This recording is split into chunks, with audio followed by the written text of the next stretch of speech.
Welcome back to the Education Transformation Podcast. I'm your host, Alexandra, and today I'm joined by someone whose work directly impacts the heartbeat of every school, the teachers. Gareth Lewis is the founder of Teacher Worklife, an initiative launched in the UK and now expanding to support educators globally. Through one-to-one coaching, Gareth equips teachers with the mindset, strategies, and boundaries to rediscover balance, joy, and purpose in their profession, often in as little as 3 months. As always on this podcast, I love to bring guests through the Always Meaningful Education framework, a journey that begins with curiosity, moves through creation, and culminates in contribution. So today I'm excited to explore what sparked Gareth's curiosity, how he transformed that spark into something deeply personal, and how now it's becoming a powerful contribution to teachers and schools around the world. Let's dive in. Hi, Gareth. Thank you so much for joining me today. I really do believe that the universe aligns things with perfect timing. And the fact that our podcast is happening right now before the school year really starts to ramp up feels just incredibly aligned. I feel that if teachers could begin the year grounded in balance and connected to joy and deeply rooted in a sense of their purpose, that they're not just setting themselves up for a better school year, they're really setting the foundation for a more sustainable, fulfilling path forward in education. So I'm really grateful that you were able to join me today. Thank you. Awesome. Well, I'd really like to start with just asking you where you are right now. What's energizing you the most these days? Okay. Well, thank you for inviting me onto the podcast. I really do appreciate the sort of exposure that I'm getting, and also the opportunity to talk to you about sort of switching mindsets and about teacher work life, which is the name of my kind of business that I've just created. To give you a bit of background, I am a teacher of over 20 years. I work in England and have done throughout my career. Um, I have worked in school leadership, so I've worked in 3 schools as school leader. I am now, as I said, I keep saying just a teacher, but I am just a teacher now, not a school leader. I made that conscious decision to make that move back into teaching because I enjoy teaching. I then, over the 20 years, have also been a school union representative where I've supported teachers in workplace situations, both positive and negative. And over the past sort of year, 2 years, I've really started to help teachers with sort of managing workload, managing their working time, because as we know, and whether you're in the United States or whether you're in England, teaching is a very very hard profession and a really tough job to do sustainably. And I'm sure we'll get onto this, but that kind of helped Teacher Worklife to be born was due to teachers leaving in high numbers. Absolutely. I can really feel the purpose in what you're doing. And I can completely understand your perspective as well, having been a traditional classroom teacher and a school leader. It does at times feel like an insurmountable task to complete the job as a whole. I'd like to invite you into the Always Meaningful Education framework. And that's built on the simple, powerful idea that learning becomes most meaningful when it starts with curiosity, moves through creation, and leads to contribution. So I'd just like to walk you through that journey right now and begin by asking you what was the moment or experience that sparked your curiosity about teacher well-being or the need for change in how educators live and work? Okay, so I mentioned about teachers leaving in high numbers.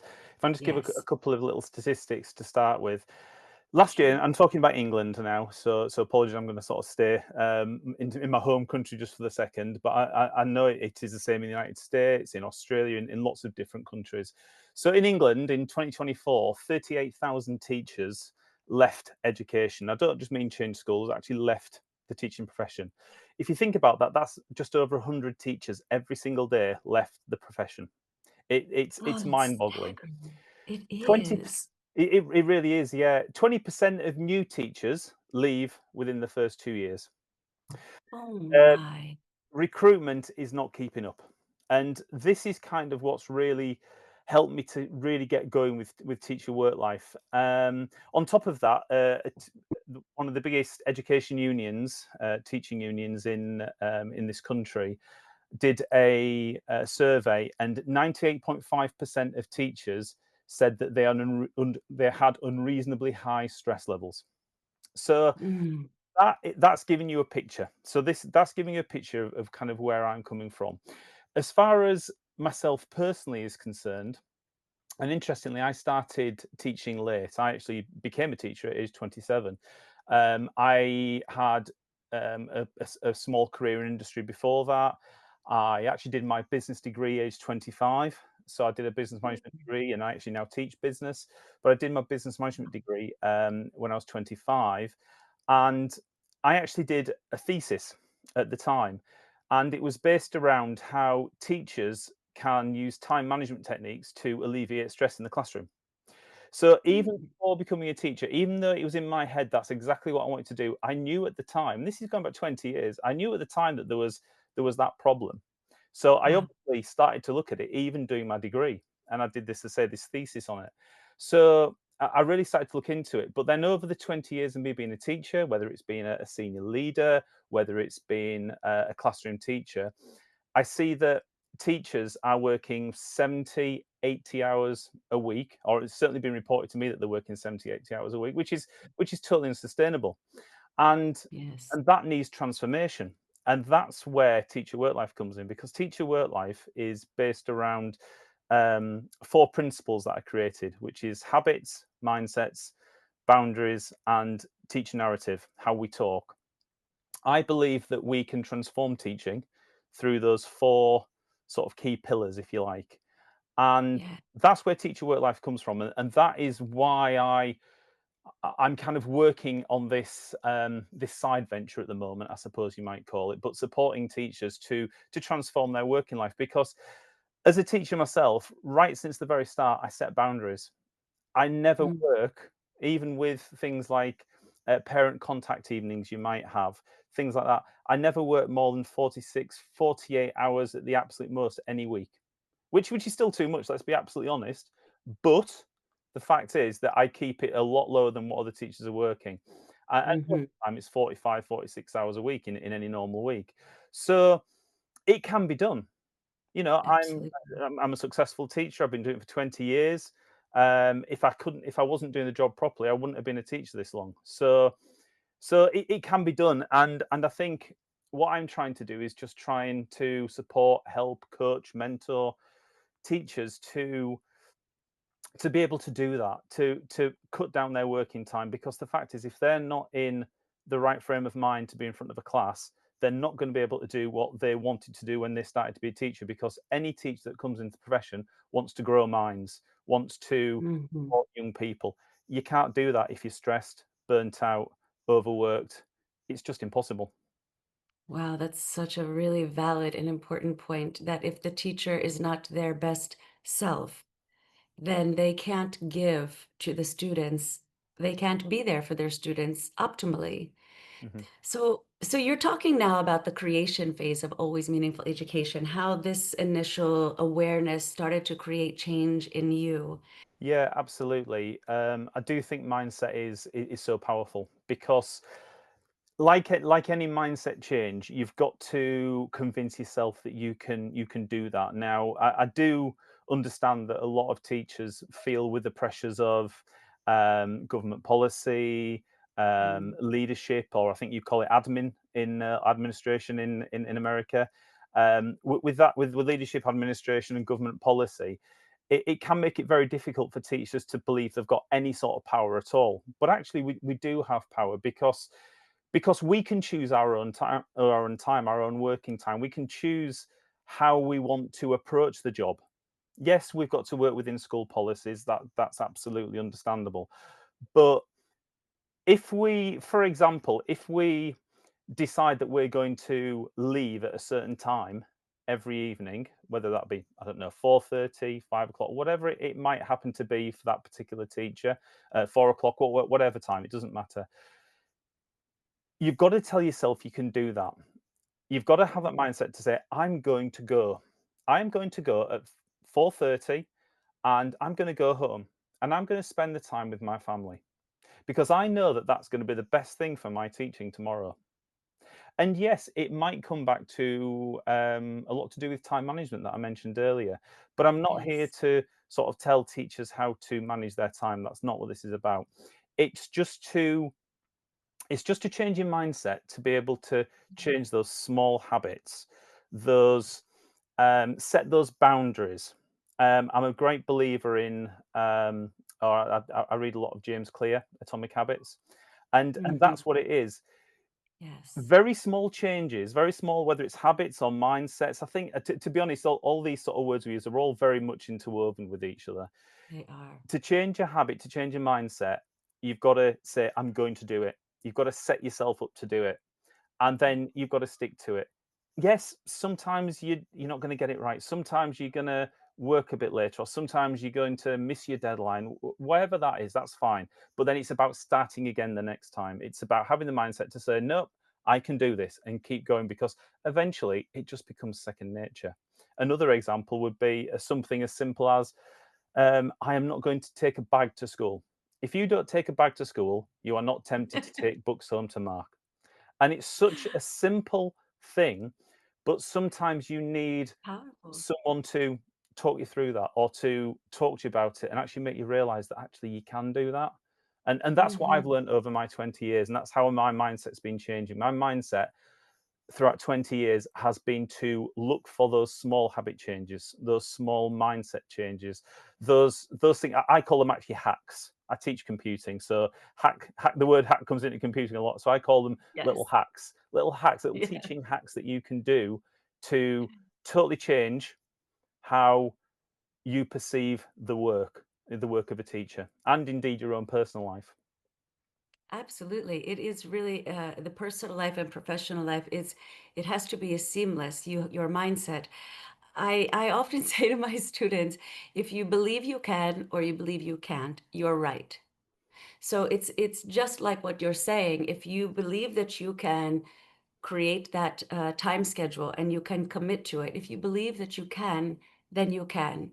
But Yes. if you're in this state of a mindset of doubt, then you won't, right? Mm. So you've talked a little bit about boundaries here, but I'd love for you to elaborate on that because I think this is an area where so many teachers really struggle because they have their list, they have their standards, they have their curriculum, they have their assessments, all of these things they have to do, the boxes they have to check. And then sometimes an administrator will just come in and say, I need this tomorrow, or this needs to be done. And the teacher may have taken advice and created a mindset of, this is what I'm going to do and this is when I'm going to go home. But then something gets thrown at them. Could you talk us through how you might coach somebody through handling something like that? Yeah, absolutely. And that's actually one of the parts of my coaching that I've been doing with certainly colleagues in my own school and people who I've worked with outside of my own school. One of the things I talk about is managing up, and that Mm, is about talking to your leader, your administrator, your direct line manager to set expectations about what you expect from them as well. Um, I have a fantastic relationship at this moment in time with my current line manager, and in fact, even my head teacher at my school. But one of the things that I've worked with my line manager, in this start off, this kind of sounds like I'm being, I don't know, I can't find the right word, but being unfair to maybe to my line manager. But actually, it's not because at first, when I first started talking to my line manager about For example, I leave at 4:30. So if they come to me, this is just an example, not necessarily one that's really happened, but for example, they might come to me at 3:30 and say, right, well, we've got this task to do. It needs doing. It needs to be done for tomorrow morning. And I will say, well, I leave at 4:30, and that's what I've set myself. So my next hour is set up to do X task. I will say I can now do Y task if you wish me to do Y task, and I could probably get it done before I leave at 4:30. However, you must understand that X task will not get done. Mm, Is that okay? Are you happy with that? Now, it's a professional dialogue. It's you discussing, workload with them. Now, a lot of teachers, I think, are very timid about doing that, are very unsure about doing that. Can I do this? I'm not allowed to do this. But actually, it's something that is actually part of normal workplace behaviour. mhm, And I think teachers need to kind of understand, and this is certainly not to have a go at teachers. This is where teachers need to understand that they have got that power to do that. Now, the great thing is, over the past couple of years since we've been sort of working through some of these sort of um, hidden tasks that come up, things that come up that have to be done straight away, is that now I have my line manager coming to me and saying, I've just been given this. We really need to do it. This is going to happen tomorrow morning. But they'll all say to me, "Can you get that fitted in into your time?" That's their question wow. to me now. So it's managing up. It's setting my expectations, saying this is, in order for me to be an effective teacher, I need to be going at 4:30. I need to be doing this. I am not working at home. So then you manage their expectations. You start to let them know about what it is, and it's over time. It's not going to happen directly overnight, but there are, again, certain very small little things you can do, and you can say which are professional, which is part of a normal everyday dialogue. And one of the things I say, and again, this sounds a little bit harsh in sometimes the way it comes across, but something I will always say is, so you want me to do X task. What task do you not want me to do in order to get that done? Mm, wow, that's And then I'll powerful. just sometimes just leave it at that. And as as you do that more and more, they'll get used to you, and they'll get used to you being knowing, or they'll get used to knowing what you like to do to make sure that you are in your best place to teach the students. So that's often a question that I put to my line managers. I've said to my head teacher a few times as well, and we often have this discussion because, again, with me being a union representative, get to meet the head teacher at least every term. So if sometimes I'll say, well, if they want the staff to do this, then what do you not want them to in order to be able to do that in the time that they've got allotted? So then that starts to set the tone of the head teacher. And I must admit, I've got a brilliant head teacher at the moment who will really try his best. And I'm sure he'll admit he doesn't always get it right, but always try his best to make the make workload and working time as good as it possibly can be for teachers. And I think that's just because of the dialogue that we've built up over several years now. Really, I'm so appreciating this, and I think the teachers that are in your union must really value you as a representative. What you're telling me is making me also think that there's a level of respect here that I think your line managers will come to appreciate. Because when you have respect for yourself, for your time, for your profession, for your energy, for all of that, I think that other people grow to appreciate that and understand it. And then it becomes more mutual. The amount of respect you have for yourself, others will have for you as well. So, in a way, by creating this mindset of I can and creating boundaries that ensure that you can live up to the mindset you're creating, you are emanating that. And the people Mhm, around you will pick up on it mhm. and respond positively to it. We hope. Yeah, But that's absolutely. why people like you exist to help us navigate when it feels like things aren't going our way, and you can coach us through it. But this is really inspiring and beautiful, and I'm hoping that so many teachers are hearing what you're saying. Managing up is an incredible term. I love this idea. Just setting that tone, it's a great place to start, and especially again as the year is beginning, what a wonderful bit of advice for teachers to absorb now. I think Speaking you've of hit the self, nail on the head. It's that respect, and yes, it does grow over time. But right, again, there's no reason why very, very quickly you can't start to, again, in a professional way, in a respectful way, start talking to people about what it is you're doing, about the amount of work that you've got to do, and it helps them to see that actually. And let's be honest, we all are very sort of similar in the sense that we we all want a private life, we all want a personal life. So when you actually explain it to people and say, this is what I'm doing, this is how much I've got to do, this is what's on the agenda right now, this is what you're asking of me, people then don't necessarily realize sometimes until it's put to them. And then once they understand it, they get it and they go, right, okay, I see that. Okay, we'll try and work together. Might not always be the perfect solution for one way or another, but you can right. respectfully work together and try and work to a solution that does work for both. Absolutely. And also I think a lot of teachers experience the reality that administrators have their own tasks, teachers have their own tasks, and many times we are unaware of each other's tasks. And because of the hierarchical system of Mhm. education, things are often funneling down. So the idea of managing up is allowing us to have more awareness of each other's roles. And that opens the door to being able to respect each other more. Absolutely.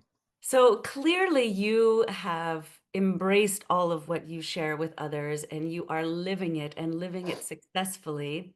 So, is that what caused you to go into what I like to call in AIM the contribution phase? Was it your experience personally with adopting these pillars and principles and finding greater peace and joy and balance in your own life that made you think, I need to help other teachers realize this? Or was there something else? Please tell us, how did teacher work life come to life? Okay, so it's obviously this has been a build up over 20 years. I think I've alluded to that. I've even Yes. said it outright several times now. But funnily enough, a couple of years ago, and this is sounds quite strange, but a couple of years ago, I was sat in Norway looking at a Norwegian fjord, and this beautiful rainbow came over the top of the mountain, and I got a photo of it. And it was actually when I was sat there at that moment, I started thinking, maybe there is hope at the end of this rainbow. And this sounds a bit corny, just Mm. that, but maybe there is a bit of hope at the end of this rainbow because I was sat there, I was thinking of teaching and didn't really want to be doing because I was on holiday, but I was thinking about teaching, and I thought, why is it that I can keep my hours down? Why is it that I can walk away on a Friday afternoon, not do anything over a weekend? Why is it that I can leave work at a reasonable time, don't do anything at night, come back the next day fresh? Why is it that I can do this and other teachers seem to be struggling? Now, it certainly, again, isn't any sort of criticism of teachers. I absolutely understand where this comes from, and absolutely understand the pressures. But it started to make me think, could I help other people to do this? Could I actually have some sort of impact on their working life? And that's kind of where teacher work life came from. I just thought, teacher work life. And so the name teacher work life came relatively Natural. straightforward. Yeah. But it's not just about the teacher's work life, it's about the home life as well, because we need to protect that. Because again, as I've said a few times, we cannot be effective in the classroom. We cannot do that job of growing young minds without us being on it in a classroom. And by on it, I mean, there and present and not stressed and not burnt out and not anxious about things. We just can't Yes. do that job. They're not going to get a very good deal at all if we are not looking after ourselves. And on top of that, how is that being a good role model for the students? Mhm. If they can see us being stressed out all the time, do they think that's what life is like? Do they think that's how adults are, that they're stressed out and anxious and things? And because they pick it up, they get it. Absolutely. And anyone that works in education knows that you get asked questions by young people all the time, and they're very forthright. And if they pick up something, they'll ask you. There'll be no sort of boundary for them. They'll just ask it straight out, so they'll pick up on it. So yeah, so that's really came from. And Mm. I think that, yeah, I think education itself is struggling to admit there's still a problem here actually at the moment. So, going forward, I think it starts off with helping teachers, but I'd also like to kind of do a lot of lobbying in as we go forward to try and make a change. For example, so again, I'm going to come back to England for the moment here. In England, and well, probably all around the world, this should happen anyway. But certainly in England, I think we need to have a maximum hourly working week. So, for example, a 40-hour working week, just like most jobs do. And I know it's difficult to achieve that, but I think that's going to be a real help to the system, because then people know exactly what they've got to do, the time frame they've got, and I think that would be a great help. But that's just one thought, one idea that I know some of our unions in this country are taking on already, but certainly something I'd like to support. But yeah, it came from sitting in Norway. That's where it came from, Wow. really. That's beautiful that it came to you through the inspiration of nature, Yeah, because what you're advocating for is really natural and balanced, like nature absolutely. is. Mm, I am a huge practitioner, believer, and advocate of the teacher self-care. And in my experience, I have seen how my attention to that and awareness of it has impacted my students. In the introduction, I talk about how you are supporting the heartbeat of the school, right? Which is the teachers. The teachers are what is keeping everything alive, much like our heart. And if it's unhealthy, then nothing is going to function properly. So, having said all of that, mm, I want to ask you if you could plant one seed of thought in the mind of every teacher or school leader for that matter, mm. listening today, something they could carry into this new school year, what would it be? Um, a couple of things really, but I think the first thing is just choose something that you could set yourself a boundary on. And I've given some examples already. Just choose something, anything that you could set a small boundary, create a small habit which you're going to try and carry on. Anything that reduces your workload, saves you time, maybe switch to a digital planner which allows you to access your teaching resources a lot quicker. Anything that you're just going to say, I'm going to do this and I'm going to make this work to reduce my working time, to reduce my workload. The other thing I'd like to say, and I think this does fit in with what you're saying, is that, as I've already said, teachers are leaving in huge numbers, and this Yeah. goes for any teacher anywhere in the world. We're leaving in huge numbers. So, what I would say to a teacher is, if you are getting to the point where you think this isn't for me anymore, I'm working too many hours, just try and think how you could go about reducing that. Again, comes back to the habits, the boundaries, the narrative that maybe Mhm. we're using, which we haven't talked about so much today, but it comes back to all these things. And just think, and this is from somebody who has worked in other